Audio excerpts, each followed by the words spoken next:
Hi everyone. This is Alondra Marquez, and for this week's assignment, testing the hypothesis part 1, I'm going to be interviewing my neighbor Rotonda Jackson, and she is a daycare entrepreneur. So she started her daycare around 5 years ago, and has throughout the years learned to adapt through the challenges in order to serve her children, her kids, her students. So I have her on the other side of this phone call, and so I'm just gonna start off by telling Rotonda my business idea and the chosen opportunity that I have found. So for the chosen opportunity, I found that non-English speaking and unfamiliarized technology users, so households who do not speak English very fluently and are unfamiliar with technology currently, are struggling to stay up to date with their students, their children who are students, grades K through 12. So, because of this struggle, they have been experiencing high levels of absences and high levels of misinformed parents during this virtual learning school year due to the COVID-19 pandemic. And so, Rotonda, I have a few questions for you just so you can, since you do work with kids and you kind of know a lot about having to speak to families from different background than yours, I wanted to ask you, I want to start off the interview by asking you, do you think this issue of lack of parental awareness of what the kids are going through in their school year right now, do you think it has to do, like, are only families who are both English speakers and unfamiliar technology have this problem? Or do you think maybe a family who does speak English could encounter this problem as well? I think that both I think the English speaking and non-speaking families are having problems with this issue. There are just as many African American students that are coming in to daycare that are having problems with Zoom and other technology, even just the basic getting on the computer and where to go, how to get on the internet, how to even function the settings to, get the Wi-Fi to even work. African American, Hispanic, Caucasians, all are having problems at this time because parents are unfamiliar with the systems, technology. Yeah, we've seen that a lot at my job. And do you think that there are like short-term or long-term effects between this issue because of this issue? What kind of long-term or short-term effects do you think it would cause on the students' learning? I think there are short-term and long-term issues that will affect the students. Long-term issues would be the students, short-term, I'll start with short-term first. The students will fall back behind. They're lacking. The pandemic started in April, so some of the students haven't had any form of education because of parents not knowing how to function with technology. The students are falling back behind. They may be about 8 months behind. So standardized tests that they usually take at the end of the year, this is going to be one of the long-term consequences. It will be that the student that is really supposed to be traveling now from 3rd grade to 4th grade right now, or at the end, their knowledge won't be equivalent to a fourth grade student. They don't have all of the teachers were not covered. So their learning is behind a little bit.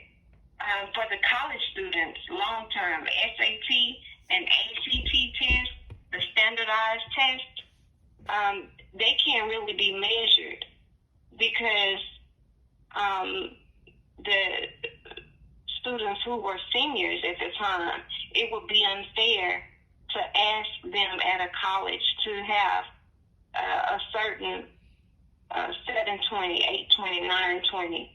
They wouldn't really be able to identify, how far that student is, what his real depth of knowledge is, because that student as well will be on a different learning scale.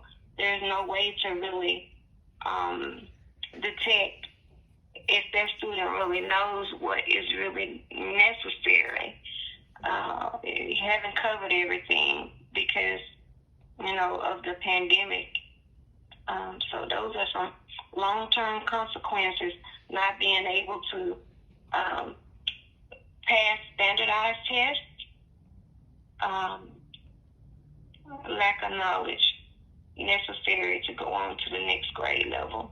Mm-hmm. And what do you think is the root of the problem, as to why so many parents aren't really familiar with these technology applications?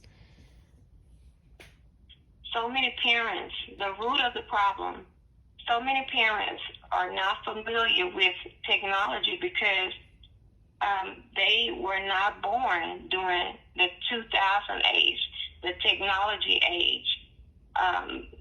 Technology in their eyes was a beeper, the beeper. Cell phones were not modern. The average person or the average parent now maybe that has students in school maybe about, maybe 35, 40 years of age.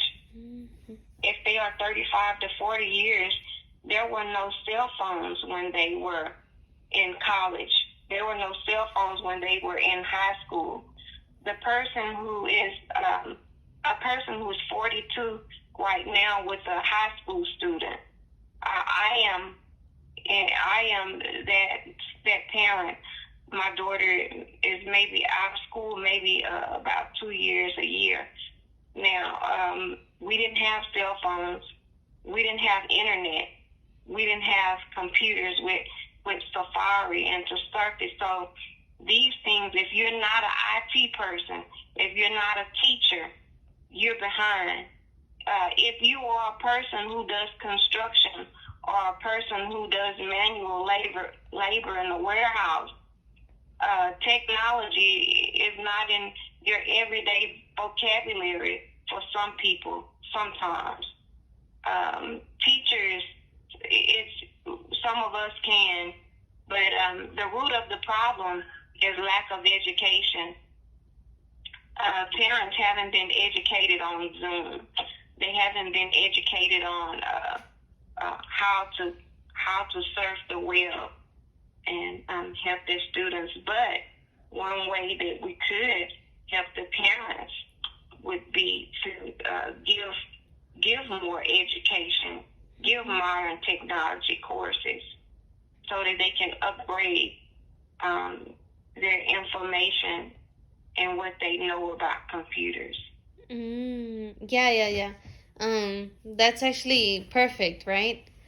Do you think parents were more up to date when about more than 6 months ago, life was still like traditional learning, kids would go to school, and do you think parents were more up to date then with their academics? No, I don't think they were. I think now they're forced to know what's going on in their students' world because they're forced to have to get on the computer with them. They're forced to have to do classwork with them. They're forced to have to learn how to gain vocabulary knowledge. in a technological world, they're forced to be able to intervene with the teacher on a daily basis now, versus 8 months ago when school was in person to person. Mm-hmm. Some students, parents never even knew their teacher and never even talked to them for the whole year. But now they have to look at that Zoom. They have to look at that screen. They have to get in touch with that teacher. They have to ask questions. So I feel like they may be more in touch with the teacher now because they're forced to be in touch with them. They have to be. They have to see. They have to look. Unless they're paying the daycare to facilitate that child's learning. And that is being done in some places. Yeah. Okay. What about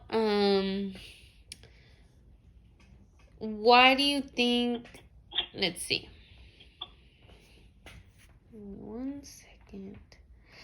What are some tools that you think would help these non-English speaking households that would help them make this transition into virtual learning a little bit easier? I think that in-home training, one-on-one, family one-on-one would help. The parents would be able to interact with a teacher. Maybe if a teacher, a certified teacher who has been trained with Zoom, would be able to come in and train the parents on some of the technology, some of the courses, Zoom, and some of the other things that are used. I think that would help a whole lot. The parents would be able to, do it one-on-one with the teacher. And then courses that are given maybe at the students' home school that's close to them and their parents. If they would have the students and their parents to come in maybe after work for 30 minutes, a little training would help the parents and the child. And this would take down a lot of frustration from both the parent and the student. So training in person at the home or training done at school will help the parent. The parent will be able to go with the student to do a little bit of training. And that is, of course, with schools following like safety guidelines. Yeah. Yes, safety guidelines. Maybe if they do, do a small group training. Maybe use a classroom, and maybe they could do 3 families in one room.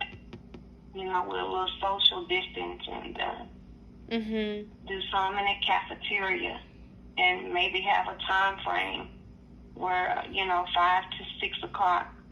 A few families 6 o'clock to 7 o'clock. On Mondays, A through C could come in.